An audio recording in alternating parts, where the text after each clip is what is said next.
Chapter 10, The Unwanted. Tran, May 11th. Aunt O was right. The private school I had attended until about 2 months earlier now housed the community center. The communists allowed the priests and nuns to stay in the rectory for the time being, but the church was closed down and the school was transformed into a government outpost.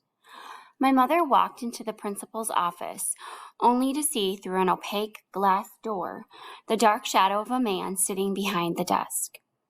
Near the entrance, a small table sat against the wall. Behind it, a woman in a police uniform stopped my mother from going any further. It took a moment before my mother recognized her. Just a few months before, the woman had been a garbage collector. She would come to Aunt O's kitchen through the back door to gather leftovers for her children. Upon seeing my mother, a look of hatred registered on the woman's face.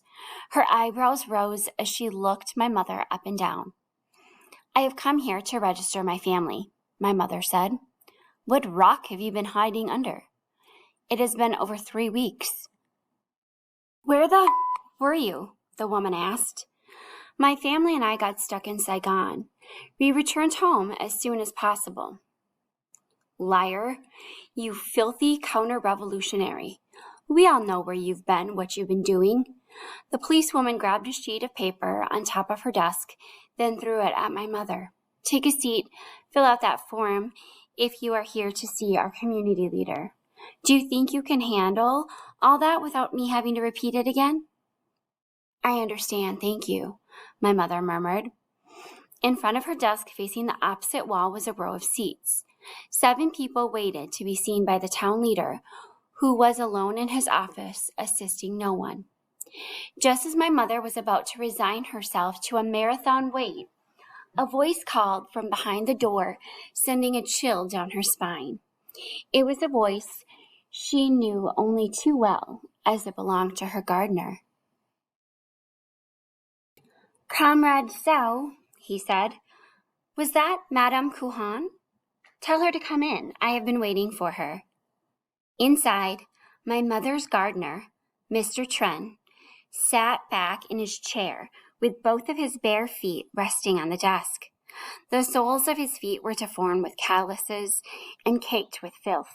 His toenails, infected by fungus from years of working in mud, were 10 hard masses of tissue.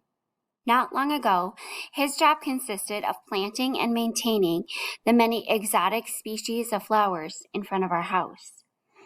Although he had performed his duties skillfully, no one in the family remembered ever speaking with him, except for my mother, and her sole discourse took the form of command. In most ways, the new Mr. Tran was the same gardener my mother knew. She recognized his rotten front teeth, with the upper incisors erupting downward into his lower jaw, giving his face the look of a sly rabbit. But she could see 2 big changes in his appearance. The first was the constant, undefeated smile on his face. The second was that he wore no longer a torn shirt, but a neatly pressed black uniform.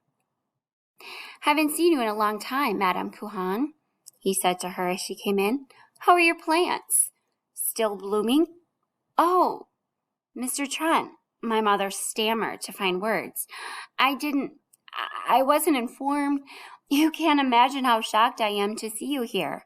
I am so sorry." He waved a hand in front of his face. "No need to apologize for your ignorance, madam. Just to be here and witness that look on your face is blissful enough for me. How is your garden? How are your plants?" He repeated the question, watching my mother's expression with a keen intensity. "I have no plants left. Some were stolen, some were killed. But it is for the best, since I have no use of them anymore. But please, sir, don't address me as madam. I am now just an ordinary woman while you are the town superior. When you tease me like that, you have no idea how uncomfortable it makes me. Actually, I do have a very good idea how it makes you feel. However, I am not here to tease you, lady. Do you know why I am asking you about your garden?" "No, sir, I'm afraid I don't, Mr. Tran." I know that it was a beautiful garden thanks to your talented and hard work. No doubt, it has always been a masterpiece and a joy for many people. It wasn't a joy for me. I worked like a slave for your rich and arrogant guests all of those years. I don't care how beautiful it was. All I remember was that the cursed place cost me my sweat and blood, you pretentious mosquito. I asked because I want you to know that it was me who destroyed every tree in that garden of yours. His voice rose with indignation. Have you any idea how much I despise you and the job you made me do? I loathed your parties and your decadent lifestyle and your arrogant behavior. Day after day, the sight of you in front of the mirror painting your nails, he spat on the floor. I just regret that you weren't there to see me and my men destroy your house. It was a lot of fun. Now, before I lose my train of thought, what is it you want me to do for you today, Lady Kuhan? My mother sank back in her chair and tried to compose herself. Despite her efforts, her voice quivered. I had no idea that I offended you so much. I really thought you liked working there. I didn't mean to behave unjustly to anyone. I'm so sorry. Shut up. Save your crocodile tears for someone else. Just tell me why you're here. I came to enter my family into the community. He got up, picked up a notebook and pen from his desk, and threw them into my mother's lap. Very well, then. Take this notebook to the classroom next door and have a seat. Think long and hard before you write anything, because once you start, I will expect you to be thorough. Put down that paper, the longest and most detailed resume that you've ever filled out in your life. I want everything I know and witnessed, all the years in that house, jotted down by those pretentious fingers. Understand? Yes, sir. It took my mother more than 2 hours to fill out a 10-page report about her life. When she was satisfied with the content, she got up to return to Mr. Tran's office. Outside, 2 more people had joined the previous 7 who were waiting to meet with him. The policewoman had stepped away from her desk, and my mother knocked at his door. He beckoned for her to enter. Once inside, my mother gave him her resume. Without bothering to read it, he tore it in half. Then he shook his head, pointing a finger at my mother while sucking at his teeth. Not good enough. Do it again. You didn't read it, my mother protested. Not good enough. Do it again, he repeated. It took my mother 3 such episodes to realize the game he was playing with her. Sitting alone in the classroom, she wrote down her life story, page after page, over and over again. Each time the paper ran out, Mr. Tran would throw her a new stack from behind his desk.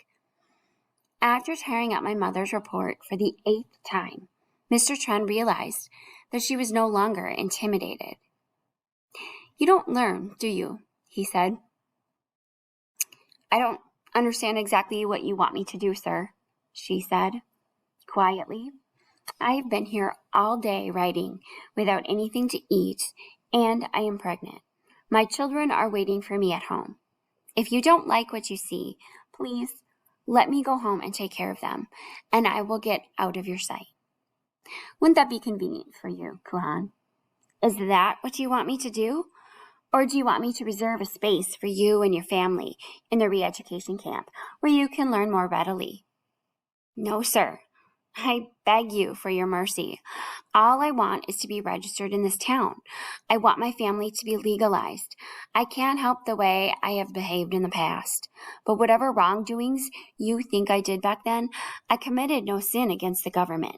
I held no position in the old bureaucracy, nor did I ever fight against the communists in any battle. I am not your enemy. Sit down, he ordered. Looking at her as if she were an insect, he snarled, You are a capitalist, and therefore you are my enemy. I was a capitalist, my mother argued, but now I have lost all my money. I am a poor, penniless woman, just like everyone else, and I am not afraid to get a clean start. What about your Wynn mansion? Do you still have it? My mother didn't answer. He sat back into his leather chair, smiling. Still consider yourself a poor, penniless woman, Kuhan? What do you want me to do? my mother moaned in defeat. I want you to see that as long as you have assets, you and the Vietnamese government are enemies.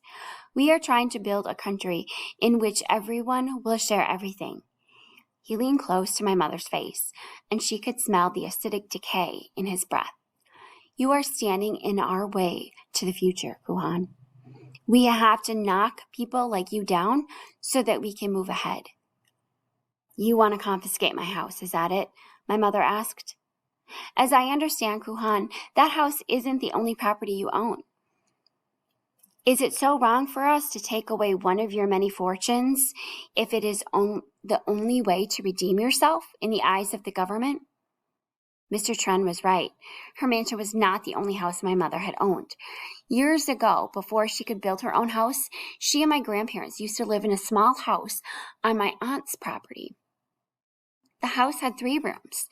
In the front, facing the street, was a 300-square-foot living room. Behind it was another 300-square-foot room, my grandparents' bedchamber. A little storage space in the back had been turned into my mother's bedroom. Since my grandparents had moved into the Wynn mansion, they brought with them every piece of furniture, leaving that place almost vacant. On the same lot was my aunt's house, where she lived with her husband and 14 children. Both houses shared a bathroom, kitchen, and well. On paper, my mother owned that house. The adjacent dwelling was in my aunt's husband's name. The entire complex was located 5 kilometers away from my old home, surrounded by rice fields and countryside. The idea of returning to live there among the farm animals and her relatives was an overwhelming blow to my mother. She could not help but protest. That house was built for my parents. I just hold the paper for them. Your house, their house. You all are family to each other. What is the difference? We need that big house of yours for our permanent office, he said.